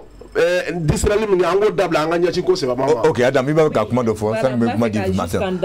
Kanda la c'est min ye organe unique de gestion ye parce que n'i ye Mali ta k'a lajɛ pour une des rares fois société civile ni parti politique ka fara ɲɔgɔn kan ka sɔn fɛn kelen ma k'o défend o kɛra organe unique de gestion pour les élections et jusqu'à présent o ye anw ka position mais a ka kan fɛnɛ k'a jira k'a fɔ organe unique de gestion in tɛ se ka na cogo si n'i ma maga constitution na parce que an ka constitution de fɛnɛ bɛ an ka système électoral défini o de b'a fɔ cour constitutionnelle ka baara ye jumɛn y'a kɔnɔ o de bɛ bɛɛ ka baara fɔ a kɔnɔ donc a ka kan o organe unique n'o o de ye an ka solution ye bi pour que an ka système électoral ye an ka se ka asini o organe unique in ka don n'a ma ɲɛ réforme bɛ kɛ o réforme ka an ka baser o kan kosɛbɛ pour que o ka se ka don an ka constitution kɔnɔ ani pouvoir min bɛ an ka cour constitutionnelle la élection ko la o pouvoir b'o bolo parce que e tɛ se ka kɛ juge ni parti e tɛ se ka kɛ ko e de b'a fɔ ko min ka ɲi ani min man ɲi que e de fɛnɛ ni e ye ordre min di ko maga ti kɛ o la tuguni donc c'était juste pour dire que o hakilina in c'est l'une des choses où société civile ni parti politique ou sonné non ma et c'est une opportunité pour la transition d'aller rapidement vers ces réformes. D'accord Martin. Sani an bɛna kuma fɛ ka téléphone cilaw b'a fɛ ka don ka ɲininkaliw k'a la. Bon maintenant ne bɛ se ka nin ramasser k'a bila yɔrɔ min na n ye min fɔ structure min sigira u ka baara ye min ye u bɛ consulter de. Ni premier ministre panna min kɔnɔ o b'a fɔ karisa est ce que i ma ɲinɛ nin kɔ mais min fɛnɛ fɔra ni baaradaw yɛlɛla ɲɔgɔn kan ka conseillers caya service la n y'o de fɔ jamana man kɛnɛ an mago bɛ nafolo de la k'an ka jamana bɔ gɛlɛya in kɔnɔ énergie directeur ko 2300 milliards bon n'i ye 50 personnes lajɛ k'olu ka wari lajɛ c'est bénévolat. Voilà, ni m'a expliqué en tas de c'est pas normal. Non, du tout, c'est pas normal. Non, nous-mêmes, c'est-à-dire, comme il est là, il a participé. C'est un détail important parce que au yoro ma femme. C'est un détail important. Réunion follow mi kera avec le premier ministre au kera le 9 février, je crois, CICB là. Le 11. Ou bien le 11 février. Moro be insistera kan ka fo ni comité be sigi et wari kanakala. C'est non rémunéré. Rémunération c'est pas bon. Rémunération. Non, au cas parce que bara mogo munu bara. Non. C'est un organe consultatif. Non, c'est un organe consultatif. À rémunérer, nous savons comment les choses fonctionnent au Mali. Ok, voilà. Vas-y, voilà. Baro barako sarata la bandia bala. Abana. i ye mairie ye ko maire tɛ sara yɔrɔ mais mun ɲuman bɛ commune kɔnɔ mun ɲuman bɛ quartier kɔnɔ n bɛna min f'i ye kana lamɛn jamana in n'an b'a jɔ min ni min ka kan u ka d'o ma dɔgɔtɔrɔso la de muro clé ko c'était Mali 200 bɛ di minnu bɛ si 400 bɛ d'u ma fo bi b'o kan diɲɛ évoluera c'est pourquoi i bɛ taa dɔgɔtɔrɔso la u bɛ fura suɲɛ maintenant n bɛ tɛmɛ o kan Bukele ma ko san lan tɛ bɔ san n'an m'a fɔ an bɛ taa fɔ min non a bɛna fɔ temps b'i bolo yɛrɛ de tɛ bɛna temps d'a bɛɛ ma o y'a faamu sa bon maintenant n bɛ fɛ ka conclure ni yɔrɔ min ye u ka sara d'u ma u k'u bila baara la ka sara di comité mun sigira nin fu tɛ diɲɛ na maintenant n'an bɔra o kɔnɔ an bɛ yɔrɔ min na bi transition mɔgɔ kelen kelen de taara ministère bon bɛɛ i ka baarakɛlaw b'i bolo i ka segal b'i bolo i ka baarakɛla bɛɛ b'i bolo ka tila ka taa ko conseiller cɛ ka tugu kɔ k'o charge fɛnɛ ta ka bila jamana kan o bɛna jɔn de bɛ ka marali kɛ sisan o yɔrɔ in a ka réforme na a y'o yɔrɔnin fɔ dɛ. D'accord an bɛna kuma di an ma Ibam Jara. Oui, c'est-à-dire Madame Maïga ne yɛrɛ terme a bɛ ka min fɔ nin ye pour une des rares fois je suis pas d'accord avec elle parce que vraiment an bɛ idée caman partage vous savez an bɛ jamana min kɔnɔ bi bi in na n'i ye Mali fonctionnement lajɛ département kelen o kelen il y a des services techniques. Le rôle des services techniques, c'est quoi? C'est conseiller et orienter le chef du département. Que ce soit le premier ministre, le premier ministre ou le ministre ou conseiller technique ou B. C'est le ou B nous rattaché à ces différents ministères. C'est seulement qu'à Dieu nous sapé qu'à nous avons obtenu le caractère inclusif et qu'à donné soro à la au-delà, comme je l'ai dit, transition de départ d'amener problème. Il sait parce que moi, ma fait nos femmes. Il sait qu'il y a nous fila Mali kono M5 be kɛlɛ la wagati min na c'est pas parce que ko an da balan no M5 ko ina ko M5 tɔgɔ do koyi M5 est esprit dɔ di esprit min ni o y'a sɔrɔ mɔgɔ minnu b'a ɲɛfɛ olu bɛɛ bɛ se ka disparaître mais tant que esprit sigira ko minnu kama n'olu mana mɔgɔ wɛrɛw b'a ta ka wuli n'a ye donc fo de ka faamu donc jamana yɛrɛ wulila ka kɛlɛ kɛ kun minnu kama o fɛnw bɛ yen nɔ olu ma foyi ma kɛlɛ fɔlɔ ka bila en avant Bukele an bɛ taa nin cogo la élection na je te donne mes garanties damadɔ de d'i ma an bɛ taa élection na nin cogo in na dɔ bɛna fanga in ta nin kɔfɛ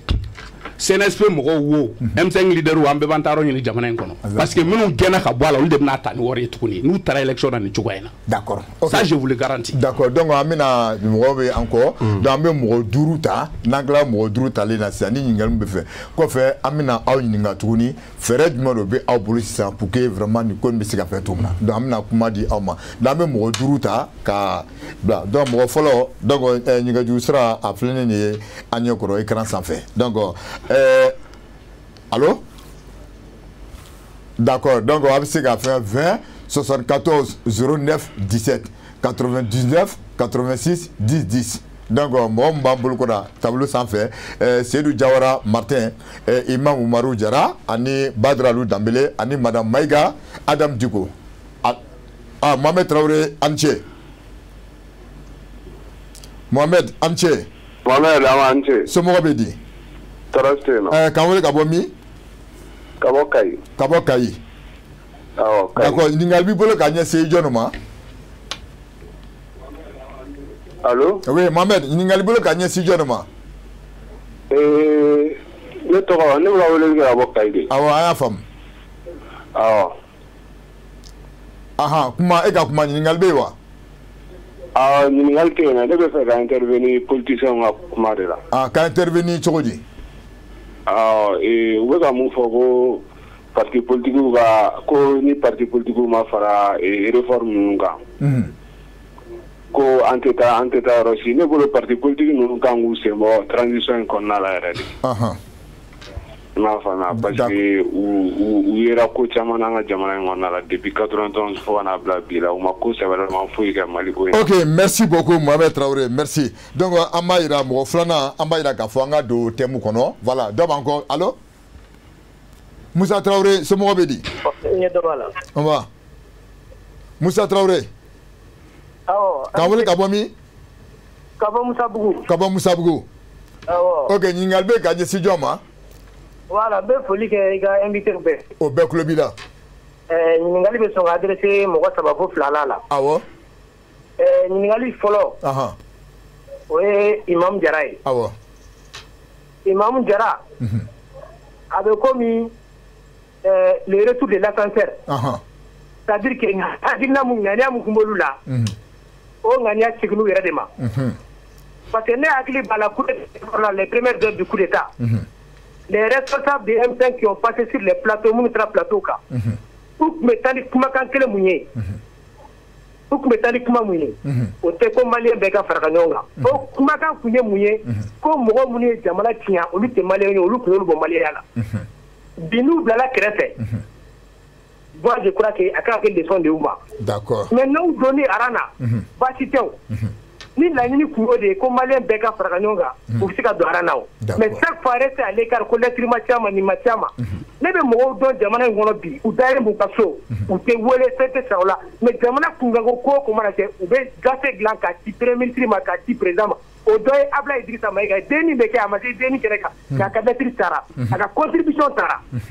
Moi, au plan que c'est Adam Vrama. Adam des structures dans les Niema. On structure, ils ont des capacités d'analyse. Aurek a expert bolu et rebolo. Jamana Kunganko, comme si analyser. Ou si on fait gâter, qu'à lâcher, Jamana Barakala ou Makasso, ou Mata de Tongolo, Katovata de Sirikolo. Ça dit qu'on est là pour l'année Malikolo, comme Beta Kadwala.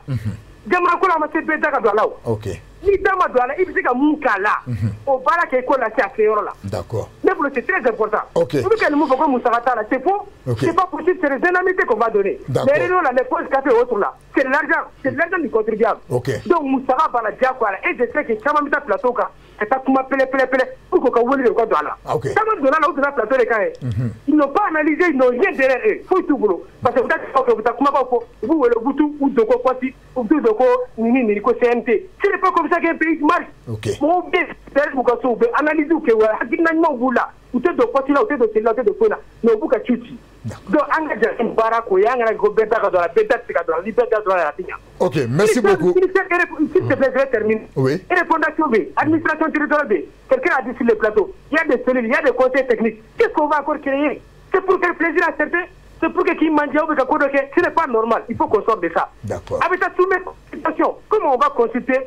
un comité d'orientation par rapport au référendum? C'est le peuple qu'on doit consulter. Si les experts ont travaillé, les experts vont soumettre ça au peuple. C'est pour passer par les CNT et ensuite au peuple. Mais pourquoi créer un comité pour que quoi, nous consulter, les experts nous capables de comité des experts sans faire. Donc pourquoi un experts nous experts encore c'est là. On a déposé à IBK. C'est qu'elle dit. Cette fois-ci, c'est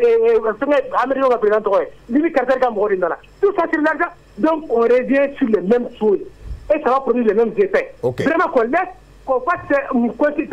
référendum gâté, qu'on consulte le peuple. Les derniers mots revient au peuple. D'accord. C'est ce qui partit des plateaux là. Il ne représente pas le peuple. Pourquoi ça va de la donne au Sénégal, on va faire Furokoro, à Kanyafa, à Kakana, Bamanakana, Senufokana, Bobokana, Naya, Famodo, Nama, Fama, vous non. Ce n'est pas des individus qui vont sortir plateau pour dire qu'en bas, Bali, en bas, en taquet. Il faut qu'on sorte de ça. Il ne représente pas le peuple. Qu'on laisse le peuple s'exprimer par rapport à ce document-là, là, produira. Moi, c'est ce que je voudrais dire. Si j'ai offensé dans mes. Non. Il y a quelqu'un qui dit vraiment, merci beaucoup, Inche. Donc, Amémo, Samanata, allô?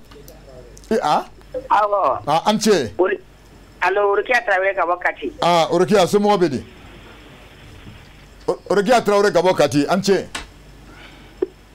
Allô? Allô, Orokia Anche. Ah, nega Ningali, never as Adam Digo de Ninga. Awo. Tara Kite, no, Alhamdulillah, Malatan. Oh. C'est Somoro. Allô? Allô, Ega, Kuma, Ouais, Orokia, comment? Baka bowling get mamina kanto ibe kaka fangala minu dole me fosila ni fa munu be tente la ulu mo gautu memi ulu mo gautu memi em peng baka bowling get mamina fa yele man ko na ko ni yele ma te ka ke mo golu aha do e gal ni ngalbe Adam Digo no mawa ni em peng dia ko ni bowling ka me kuma la ande em peng ka kuma bowling ka ni em peng da bo kuma la ese ko mi se kan la parce que ko ringi ngali kan est-ce que M5 da mana boala te kan la M5 tena ma lista ande idika ka fanga ikono d'accord donc Adam i b'o jaabi lɛ d'accord ok aw faamuyara Garissa d'accord ok mɔgɔ naaninan allo allo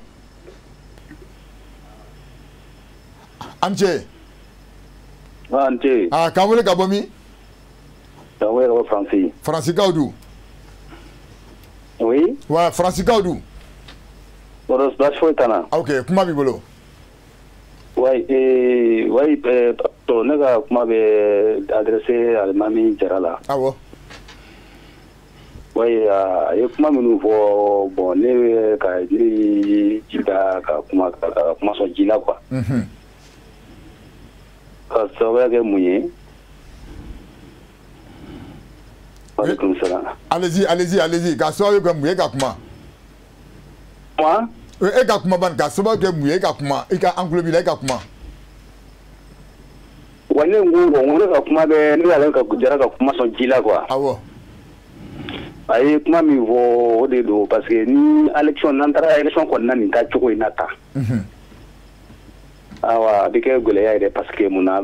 an ye dɔ gɛn ko o ma ɲi bon donc olu mɔgɔ kelenw de bɛ sira kan k'olu bɛ ka na bon n'olu nana to donc ça revient la même chose donc ale b'a ka kuma sɔn ji la ni u ye donc fo k'an ka baara in ka kɛ diɲɛma jɔlen na an ka taa ni hakili ye parce que bɛɛ ko faso de bɛɛ ko faso bɛɛ de bɛ faso ko de la bɛɛ ko faso mais bɛɛ ko faso ko est-ce que hakilila in ye kelen ye faso ko in na bon donc fo k'an ka taa ni a ko ɲini diɲɛma jɔlen na a bɛ se ka kɛ hakilisigi ni basigi kɔnɔ cogo min na awa an bɛna ni mɔgɔ ye min bɛna faso nege bɛ min na faso hinɛ bɛ min na faso hinɛ bɛ min na d'accord donc o de ka di bɛɛ la bɛɛ ka hɛrɛ b'o de la ok vraiment merci beaucoup k'an bɛ Faransikaw Ala ka ɲɛ ka d'a ma ami merci Imam Jara voilà donc Faransikaw do ani ka hakilina bɛɛ kelen allo Abu Konate somɔgɔw bɛ di allo an la Buguni k'a wele ka bɔ min Konate k'a wele ka bɔ Bamakɔ hippodrome na ok d'accord allez-y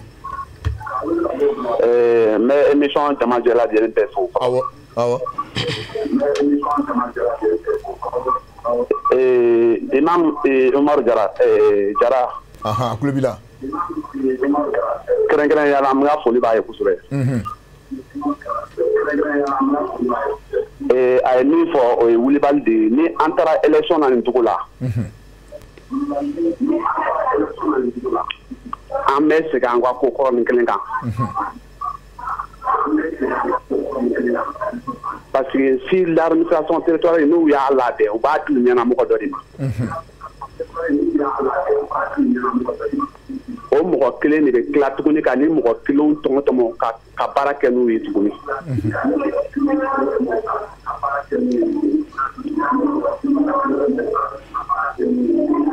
donc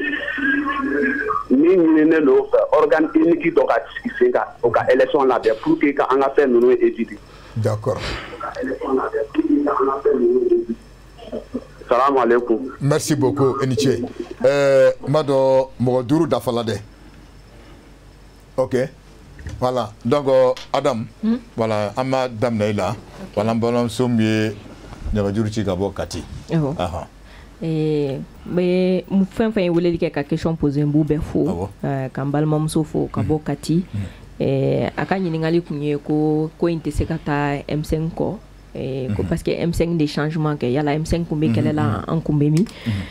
k'a yira k'a fɔ ko mɔgɔ si m'a fɔ yan hakili t'a la k'a fɔ n y'a fɔ ko baara kan ka kɛ M5 kɔ n y'a yira dɔrɔn k'a fɔ ko n'i ye M5 ta k'a lajɛ M5 ye regroupement caman de b'a kɔnɔ mun ye syndicat ye mun ye parti politique ye mun ye société civile ye ko n'i ye kɔsi ta k'a lajɛ i b'olu caman retrouver a kɔnɔ mais kuma tɛ k'a fɔ ko ka M5 dabɔ a la je pense que mɔgɔw minnu yɛrɛ ye kɛlɛ kɛ k'a fɔ ko inclusivité ka don ko in na an ka synergie an b'o la parce que an y'a fɔ a tɛna se ka baara kɛ réforme kan k'a fɔ ko dɔw da bɔlen don a la an ye o kɛ kelen de fana reprocher M5 la coup d'état kɔfɛ k'a fɔ ko ni jamana bɛ gérer jamana gestion tɛ kɛ k'a fɔ ko minnu bɔra ka marché jamana gestion ye gestion inclusive de donc anw ye société civile anw bɛ fɛn mun fɔ a kɛra parti politique ye a kɛra pouvoir mun bɛ yen a kɛra institution ye fɛn o fɛn bɛ anw bolo an bɛ à analyser fɛn minnu b'an kunna kan cɛ an bɛ o fɔ min ye M5 ka marche ye an ma participer la parce que an bolo yɛlɛmali min kun kan ka kɛ o ye yɛlɛmali de système de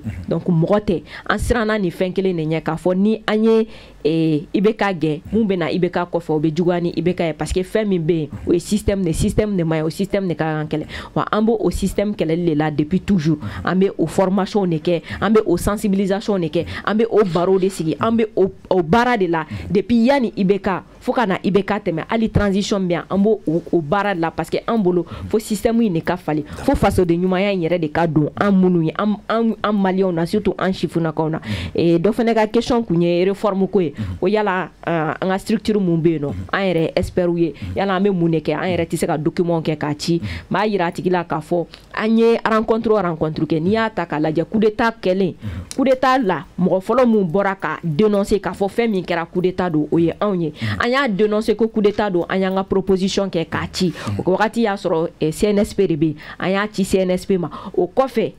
président sigilen an y'an ka gafew kɛ k'a ci président ma o ye an ka laɲini ye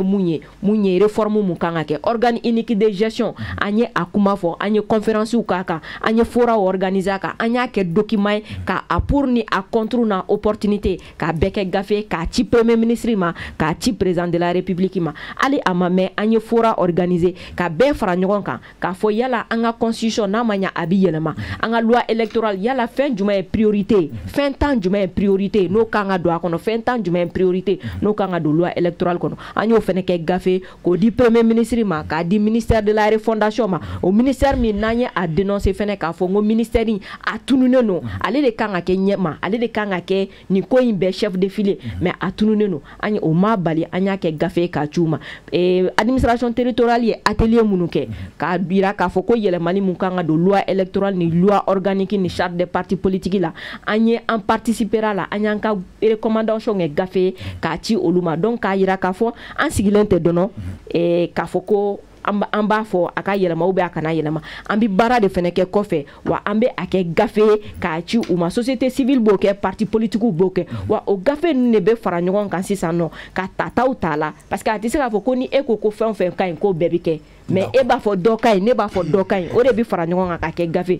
mɔgɔ laban dɔ kumana organe unique de gestion kan k'a fɔ o de ye solution ye bi pour que an ka se ka bɔ ni gɛlɛya in kɔnɔ k'a fɔ effectivement o de ye an bɛɛ ka laɲini ye ko organe unique in ka sigi depuis coup d'état dugusɛjɛ an wulila an ko n ko an k'a ɲɛsin organe unique ma mais organe unique in tɛ se ka na fo yɛlɛma minnu bɛ yen o yɛlɛmaw ka don an ka loi électorale la ani an ka constitution kɔnɔ n'i ye loi organique fɛnɛ o kan ka falen parce que député sigi minnu tɛmɛna an y'a k'a fɔ problème min wulila la n'an ma nin gafe ninnu falen n'an taara tan ka taa kalafili kɛ ni o système kelen problème minnu kɛra 2020 o problème bɛ na. Ok, merci beaucoup. Imam Jara. Oui, c'est-à-dire a balimakɛ min kumana Musa Traoré ne bolo ale a kumacogo b'a jira ale ye mɔgɔ min ye quoi an b'o faamu ale ka ko la le M5 furadama ma k'a bɛ mɔgɔ dɔ écarter transition gestion na anw ye fɛn min natɔ ye minnu bɛ an kunna bi d'abord le M5 charte ni feuille de route a baara la anw taara Kati ani CNSP baara kɛ ɲɔgɔn fɛ a kan n y'o de fɔ anw m'an sigi ko parce que anw t'a la ko an ma fɛn proposer concertation kɛra document minnu kan a document na M5 ka proposition caman b'a kɔnɔ wa concertation yɛrɛ la an y'a participer pleinement hakilina minnu banna Maliko la an y'a d'u ma wa hali organe bɛɛ sigilen kɔfɛ M5 ye point de presse tenir ka conférence de presse kɛ k'a yira jamanadenw na anw hakilina ye nin ye ko in kan ka taa nin sira de fɛ mais e bɛ se k'a faamu cogo di Mali kɔnɔ ni o y'a sɔrɔ autorité minnu bɛ an kunna k'u nanen don yɛlɛma kama ko ye tiɲɛ yɛrɛ yɛrɛ ko o autorité ko bi bɛ se ka taa sɔrɔ ko officiellement olu maa ɲini ni M5 ka sigi ka kuma hali fɛn bɛɛ talen kɔfɛ e bɛ se k'o faamu cogo di k'olu nana yɛlɛma kama. Jamana kɔnɔ f'u k'a faamu c'est-à-dire malien an kana ban tiɲɛ la ko parce que a bɛ ka bɔ mɔgɔ dɔ da o man di ne ye hali ne tun tɛ M5 kɔnɔ n'i ye ne bila bandaw place la bi n delila ka f'i ka plateau kelen sanfɛ yan n ko an bɛ don min na bi lui il doit se mettre au-dessus de la mêlée k'a dɔn jamanaden kelen-kelenna fɛn o fɛn bɛ yen n'o sen yera jamana ko la nin san wagati laban ninnu kɔnɔna na u hakilina dɔ b'u bɛɛ la surtout le M5 RFP donc ok. Ne ko u tɛ dalu jɔ an ka sa wa fɛn kelen dɔrɔn de bɛ se ka M5 makun kɛlɛ kɛra kun min kama n'u y'o bɛɛ ɲɛnabɔ sisan kuma daba M5 bolo wa nous on a été très clair on n'a pas combattu un individu on est système de combattu comme madame y'a fɔ cogo min na parce que ni i bɛ ka kunkolo don an b'a to yen kɛ mais a taara an y'o kɛlɛ kun min kama ni anw y'a ye yɛlɛma fosi t'o la anw tɛ se ka sigi ka taa tugu o ko kɔ ten o an bɛ se ka min kɛ pour que ka jamanadenw conscience éveiller an bɛ k'a kɛ à travers hali sisan anw bɛ ka baara kɛ an ka mémorandum kan a bɛ bɔ a tɛmɛ et on a fait des propositions à travers la presse à documents bɛɛ fan bɛɛ fɛ anw hakilina ye mun ye transition sanfɛ axe minnu bɛ yen n'u kan ka taa don min na pour te dire que jamana kɔnɔ organe unique min filɛ nin ni a bɛɛ lajɛlen bɛ k'a fɔ bi minnu bɛ fanga kunna o bɛ fɛ k'a fɔ k'u bɛ jamana mara jamanadenw kɔ anw ko o de tɛ se ka ɲɛ aw ni mɔgɔw taara sigi administration territoriale la société civile bɛ yen parti politique bɛ yen bɛɛ bɛ yen résolution min bɔr'o la hali olu ma tila o ko la premier ministre jɔ CNT ɲɛkɔrɔ ko o tɛ se ka kɛ ka sɔrɔ mɔgɔw de bɛnna kan acteur minnu kan ka jamana yɛrɛ jɔ politique mɔgɔw dɔrɔn tɛ dɛ bɛɛ de tun b'a la olu bɛnna min kan k'o ka kɛ aw ko ko o tɛ se ka kɛ o tuma na aw bɛ jɔn de kama problème bɛ nin yɔrɔ de la o de la aujourd'hui ne ko adamaden ŋaniya ɲɛna cogo o cogo ni fɛn b'i bolo i tɛ min dɔn i tɛ se k'a lata donc aujourd'hui Musa Traoré k'a faamu ascenseur ma ci anw ma parce que anw b'a dɔn fɛɛrɛ bɛɛ de kɛra pour écarter le M5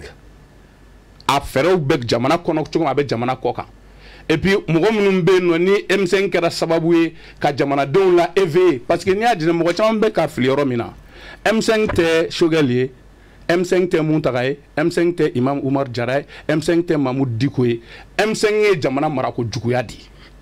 insécurité min bɛ jamana kɔnɔ o de ye M5 ye ka bɛɛ nafolo ta ka kɛ mɔgɔ damadɔ ta ye o de ye M5 ye ka sariya tɔnɔmi k'a k'i sago o de ye M5 ye ka mɔgɔ bila poste la ani min man kan parce que ale ne bɛ ɲɔgɔn dɔn k'o kɛlɛ ka bɔ jamana kɔnɔ o de ye M5 ye donc en tant que o pratique ninnu ma kɛlɛ ka bɔ yen hali n'anw bɛɛ y'an sigi so kɔnɔ k'an sen bɔ ko bɛɛ la ou bien hali n'anw bɛɛ taara don institution ninnu kɔnɔ k'an b'u dɛmɛ ka baara kɛ n'o ma yɛlɛma mɔgɔ bi sɔrɔ min b'o hakilina ta ka tila k'anw yɛrɛ kɛlɛ. Okay. Donc raison pour laquelle on s'est dit que priorité minnu bɛ yen nɔ kɛlɛ kɛra kun minnu kama an k'olu de jɛya fɔlɔ anw bɛ don e bɛ se k'a faamu cogo di ko bi k'a sɔrɔ anw bɛ don min na i ko bi mugu cira mɔgɔw tigɛlankolon na k'u faga kɛlɛ kɔnɔna na jamana yɛlɛmali kɔnɔ u ma foyi ɲini ko sécurité ka na an ka jamana kɔnɔ ko kalan ɲuman ka di ka force spéciale bɔ k'u faga bi ko mɔgɔ si ma se ka yira k'a fɔ ko o de y'a kɛ o kɛra fanga jugu min ka mara kɔnɔna na ni o ye président kɔrɔ min binna ka tila k'o réhabiliter ka cabinet d'o ma o tuma na ale b'aw ni jamanadenya cɛ donc préalable dɔw de bɛ yen nɔ en tant que u ma segin ka na olu ma en tant que baara de ma kɛ a ka gɛlɛn an ka se ka bɔ nin dingɛ kɔnɔ an b'o de nɔfɛ sinon nous on est contre personne mais on veut le Mali. Ok, Martin. Bon, question là-bas, Traoré la question. Mais dans le yɔrɔ dɔrɔn la, a ye min fɔ M5 ma. Kɛlɛ min kɛra ka i bɛ ka gɛn, plan kun tɛ M5 bolo. N'i bɛ président gɛn k'a man ɲi, a ka taabolo man ɲi, i bɛ taabolo dɔ de dilan. Et puis hypothèse minnu bɛ se ka na. Mémorandum cira président. Non, ne fɛ ka kuma dɔ de fɔ, mais si tu me laisses parler, ne bɛna n ka hakilina de di quoi. Awɔ ne tun bɛ yɔrɔ min kɔ, c'est-à-dire que kuma taara yɔrɔ min na, bɛɛ n'i ka lutte don mais Martin parti lumière du Mali, au Mali y'a faamu sisan. Pour l'Afrique. Voilà, pour l'Afrique. An ye débat mun kɛ sisan, kumakan laban jumɛn de bɛ e bolo? Voilà. Bon, kumakan laban min bɛ ne bolo, an filɛ degun min kɔnɔ dɔ de y'an bila a kɔnɔ. Mais plan kun t'a tigi bolo parce que ni nin modèle bɛ kɛ i bɛ hypothèse fila de ta an bɛna nin gɛn parce que système man ɲi an bɛ fɛ an ka jamana système ka falen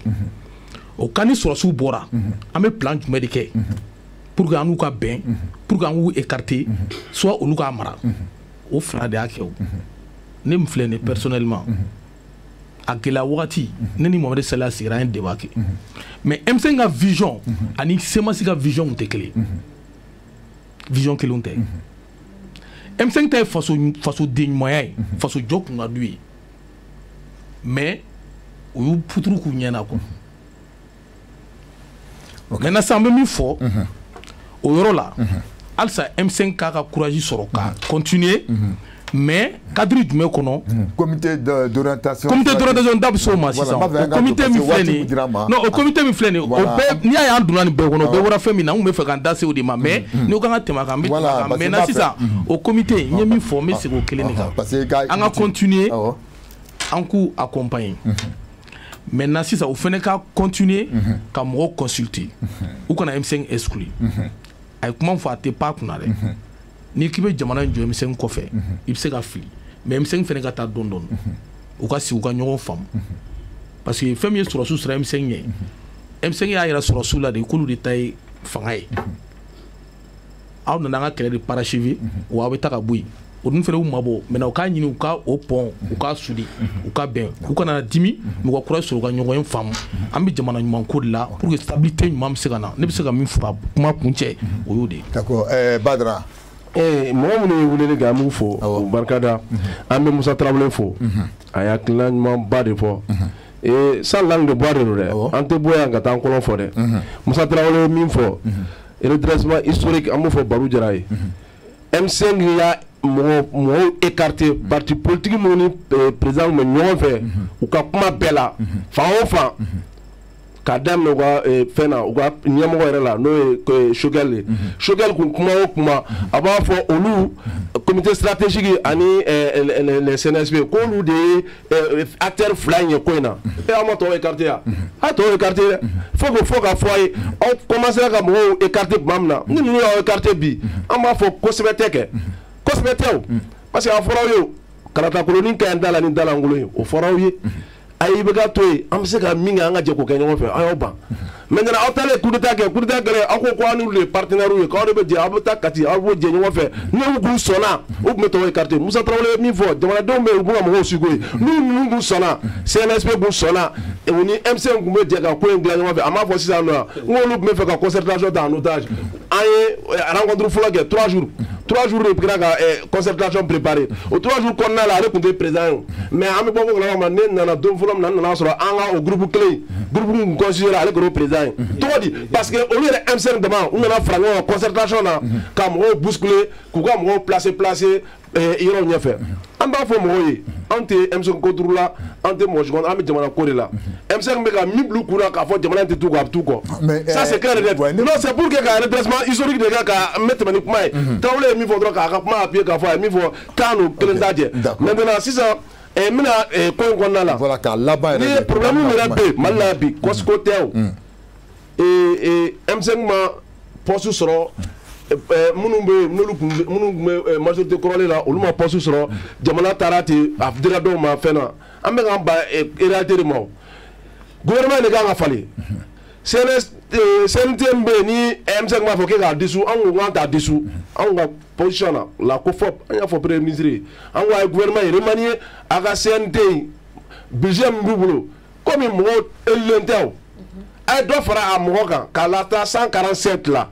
i b'a fɔ assemblée min cira o la a bɛ kɛ sababu ye regroupement fɛn fɛn bɛ yen n'o ye politique ye n'o ye fɛn ye n'olu m'u yɛrɛ y'a kɔnɔna la u ka se k'u yɛrɛ ye ko in kɔnɔna la ko in kɛlɛ bɛɛ filɛ nin koyi élément man ka kɛ mɔgɔ ka don gouvernement na an k'a lajɛ ka élection organiser d'ici 18 mois banna koyi an kana to munumunu sa parce que an bɛ taa munumunu problème kɛrɛfɛ k'a kɛ i b'a fɔ ko n'a sɔrɔ an bɛ ka problème résoudre k'a sɔrɔ en réalité on fait même pas face au problème an k'a ɲɛsin problème ma an ka problème résoudre gouvernement minnu bɛ yen u dɛsɛra u k'olu remanier n'a sɔrɔ CNT bɛ se ka fɛn walasa parce que réforme fɔra ka kɛ ni CNT se ka kɛ anw b'o contre la bi an b'a contre la sini n'o ye COFOP ye an ka CNT remanier minnu b'a kɔnɔ maabaw don dɛ mais maa minnu ni u taara don n'u bɛ jamana représenté olu ka don ka fara kan an ka réforme ɲɛnama kɛ hali n'a bɛ kɛ réforme fitinin ye parce que an mago bɛ réforme fitinin na pouvoir min bɛ constitution cour constitutionnelle bolo o k'a minɛ cour constitutionnelle la ka organe unique sigi et an ka révision minimum de an ka taa an ka élection na o y'an ka faamuya maintenant une minute voilà une minute pour que k'an ka kuma conclure anw ka conclusion na bi problème min bɛ k'a ban anw ko kɛ ka conférence nationale souveraine kɛ n'an ye conférence nationale souveraine kɛ o b'an permettre 92 constitution tellement togoya min na jamanadenw an bɛɛ ka na sigi ni wa ye nin fɛn bɛɛ kɛ tapage fɛn fɛn kɛ minnu hakili la k'olu ta ye réforme ye minnu hakili la ayi olu ma kɛlɛ ma kɛ mɔgɔ tɔw y'u sigi k'u lajɛ o nin bɛɛ ka sigi kelen kelen kan an ka tiɲɛ fɔ ɲɔgɔn ye an ka yafa ɲɔgɔn ma an ka kan ka baara min kɛ o ka kɛ o y'an ka faamuya ye. Oui, ala k'an bɛ sababu ma. I y'a ye nin de ye M5 ni Mali politique tɔn tɔw différencier parce que i m'a ye ko ka dɔ fara CNT mɔgɔw kan ka gouvernement olu bɛ poste ko de la CNSP a fɔ anw ye kati CNSP a fɔ anw ye kati i m'a fɔ ma CNSP ko anw ma kati anw bɛ président ta an bɛ ministère 5 ta an bɛ premier ministre n'a tɔ bɛɛ d'aw ma anw ko ayi an bɛna transition kɛ mun kan an bɛ bɛn o de kan i m'a fɔ ma an bɛna transition kɛ mun kan an bɛna transition kɛ mun kan an bɛ bɛn o de kan fɔlɔ est-ce que tulo bɛ na. Ça, c'est depuis organe Chimasiki. Ils nous ont dit clairement. Donc, c'est pour vous dire, le M5 n'est pas dans les questions de poste. Comme le M5 est responsabilité individuellement, même à constituer. Anya Irak a fait une vision t'en permettait qu'à donner fin à Nitouina. Parce que pour nous, nous sommes allés Jossirai. Ok. Pour qu'on ait solution, très rapidement, il y a une conférence souveraine ou assise nationale de la refondation M5 ou de faux. Nous, Jamana Sega Jamana Donko, Bibi na Nigo Kibe Malijo. Cɛn togo da la dɛ hakilina dɔ b'a la Mali ko la Mali sariyasunba min bɛ anw kunna bi ne delila ka fɔ ni plateau in kan ni muso don san b'a sɔrɔ a b'a cɛla la denw b'a bolo donc an bɛɛ sɔnnen don k'a fɔ a kɔrɔlen don a kan ka falen mais a bɛ falen ni jumɛn c'est pas Tony Blair ka fondation na fɛn dɔ sɛbɛn ko bɛ imposer anw kunna yan anw ka sɛnɛkɛlaw hakilina ye jumɛn Mali ko la an ka diinɛmɔgɔw hakilina ye jumɛn Mali ko la an ka laadatigiw hakilina ye jumɛn Mali ko la sariyasunba kura min bɛna dilan il faut k'a ka sigi an ka valeurs de kan anw bɛ olu de nɔfɛ olu de refondation c'est la vraie refondation. D'accord, merci an b'a yira k'a fɔ vraiment bi débat a jara donc mbe invité mo ku bambolo ya Seydou Diawara Di Martin parti Lumière pour l'Afrique. Monsieur Diawara vraiment initié ay le dabla in nana kana jabi Imam Oumarou Diarra MPJ Faso MPJ M5 donc vraiment merci beaucoup Inana Kanadjo Madame Maïga Adam Diko vraiment merci beaucoup Inana Yanfa Badralou Dambélé Ami Fanafo vraiment Ramata plus donc on sait qu'à Oulia Tangeni Animbo Mou Janaka Baraka Nyonfe Amita Bangonu Kono Samba Ambafo Ousmane Souré Anaka secrétaire Madame Traoré Ambi Lafo Teneba Traoré Ani Sidibé ressources humaines Jara ani Sangare donc amolu fanafo Soumela ni Amadou amolu fanafo amebo amena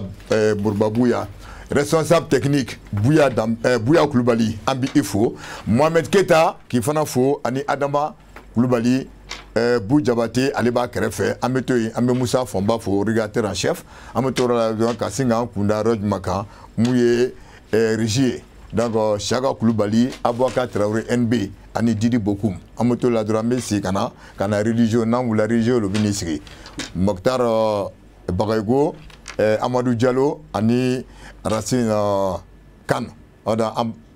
Ousmane Kane amba alefo ka fara amba non sum bramouye jabié amba alefo nambora meso kana cheferu amba bala jenofo nambora dron gardum be duma ani garde national ni Chirfula ka amsadi ngari amba bela jenofo donc akuma kunchani jo Ousmane Chérif Madan Adra Bangon Naka Befo. Vraiment, merci beaucoup. À Cambé, dimanche prochain.